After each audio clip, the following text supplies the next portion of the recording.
Hi there, everybody. I'm Dr. Loretta Chen. I'm founder and CEO of Smobla, a frontier tech lab at the intersection of gaming, blockchain, and AI.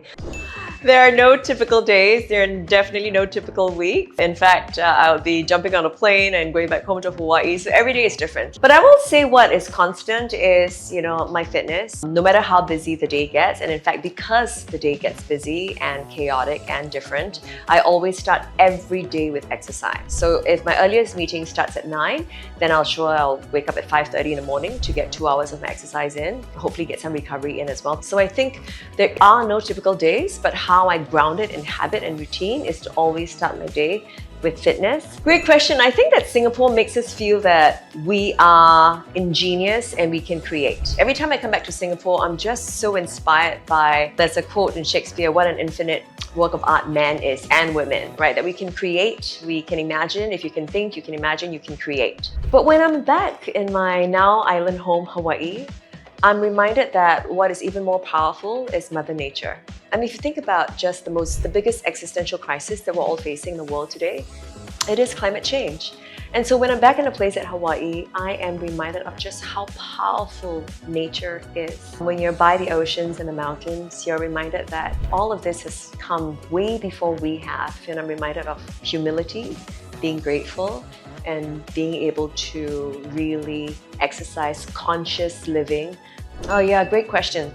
Since I was 20, I was diagnosed with severe osteoarthritis. So I've had a series of 10 surgeries. I also have donor ligaments or ligament implants in both my knees. So I've suffered from severe pain and I've had my nerves ablated. So just a lot of lower body trauma. And I think between my 30s and 40s, I probably actively blocked out all sorts of rigorous exercises because I was constantly in pain. By the time I hit 49, I think I was tired of being tired and I was tired of making excuses for myself. And so on February the 7th, I made a pact that I was going to exercise every single day. So it started with me just signing up for an F45 class. And then I just made sure that I went every single day. And before long, you have a cadre of community of like-minded friends with you, and they just inspire you and motivate you to go on. And very soon, fitness truly became my lifestyle. And now it's something that I truly cannot do without. And it's become my anchor, and it grounds me in everything that I do. My partner passed away and committed suicide when I was 24. So I think that was one dark period because you learn so much about mental health and depression. And when I was 33, my mother was diagnosed with brain tumor. And then 2 years later, my dad was diagnosed with colorectal cancer. So from head to toe, we had that in our family. But I think innately, I was trying to manage the grief and manage my mom's illness and then later on my dad's cancer. And I think all of this does take a toll on even the best of us, right? It probably took a toll on my body and it probably manifested in my osteoarthritis getting worse. So I was in constant pain even though I never wanted to let it show. Not because I was afraid of looking vulnerable, but because I didn't want to impose on anyone else on my pain because I felt like everyone had enough of their own lives to deal with.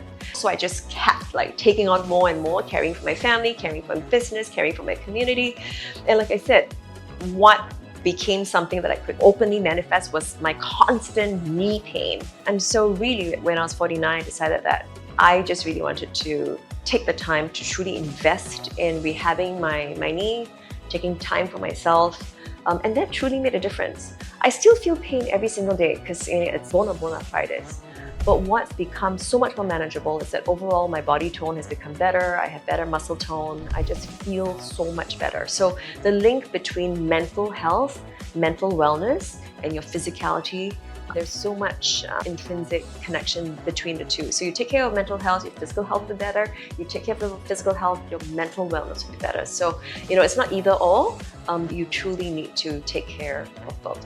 Yeah, I think when you know that it runs in your family, you take it very seriously, right? It's not some random, accident or some random, struck by lightning, but it runs in your family.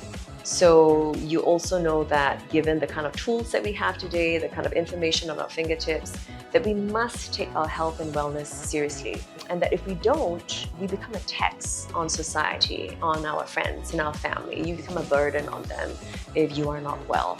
So for folks like us who are very ambitious, who are go-getters, I think one way for us to think about health is to think about how you want to take care of yourself so you don't become a tax on someone else, right? I mean, I love my mom dearly and help her. My mom is really vulnerable.